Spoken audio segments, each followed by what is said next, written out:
ek hou daarvan om iets soos 'n fillet of so iets te maak as mens gaste kry. Baie van die winkels verkoop deesdae 'n half fillet.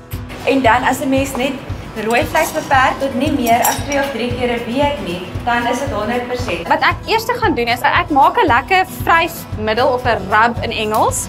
Ek gebruik die Flora Proactive. 2 eetlepels is heeltemal genoeg. Weereens sit ek 'n bietjie gerasperde suurlemoenskil. Ek sit dit op alles. So 2 gekapte knoffelhuisies.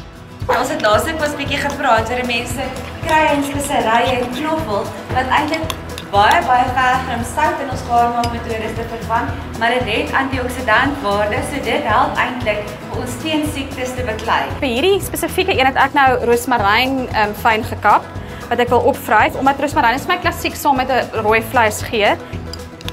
Nou sê. Goed, hierdie was nou 'n halwe filet wat ek gekoop het. En ek vryf hom nou maar net so in. En dan gaan al daai geurmiddels en smaakmiddels gaan lekker op hom wees. Ek sit tog 'n bietjie sout op die vleis, want dit maak 'n lekker kos as hy rooster. Ek gaan hom nou bruin maak. Ek hoop nou hy kom nou mooi reg rondom. Ek wil graag net vir julle wys. Ek gaan hom neersit. Daar's hy. Daar kan jy hom nou hoor. Nou maak hy die mooi geluid. Want dit is iets wat ek verlede week ook gesê het, nee, mens moet 'n steak kan hoor as jy hom. Ja, dit is baie belangrik. Maar jy sorg maar net dat jy hom reg rondom bietjie kleur gee. En dan gaan hy in die oond. So gaan hom hier so op die plaat sit. Nou wat ons daarmee saam gaan bedien, is 'n klassieke Suid-Amerikaanse chimichurri. Dis 'n oulike woord, chimichurri sous. Ons het 4 tomaties opgesny. Die resep sê 2 tomaties, maar ek moet sê die geurmiddels is heeltemal genoeg vir meer tomaties. Die tomaties, wat ons net doen met dit is so eenvoudig. As jy hom in kwarte sny, dan is dit baie maklik om daai pytjie gedeelte net so zurks met 'n messie uit te sny. So hierdie is nou net daai buitenste kantjie. Klassiek kry hierdie sous baie petersilie in. En dan vir hierdie sous het ek die Flora Proactive gesmelt vinnig in die mikrogolf. 2 eetlepels. Dit is net genoeg vet om alles nou te bind en om al die geurmiddels rondom die tomaties te laat klou. Dan gaan ons so 5 ml cayenne pepper, 5 ml paprika en natuurlik weer knoffel. Hierdie ene skop hoor, hy het baie knoffel in.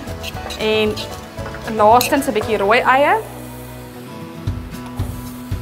En dan 'n klein bietjie rooiwyn asyn wat ons ingooi.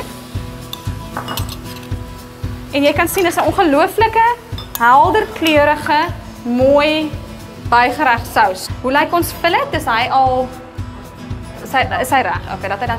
Goed, nou die belangrikste ding met steak natuurlik is, dit moet rus. Ek weet nie of julle al dit seker al honderde kere ook gehoor dat 'n steak moet net vinnig staan vir 'n paar minute net dat hy kan ontspan voordat jy hom sny. En dit gaan net keer dat al daai vog wat binne in hom is uitloop. So hy's nog pink binne. Jy kan hom langer in die oond hou as jy van hom minder pink hou. Ons hou van hom lekker pink. En dan begin ek hom net so te pak, die lappietjies so te pak.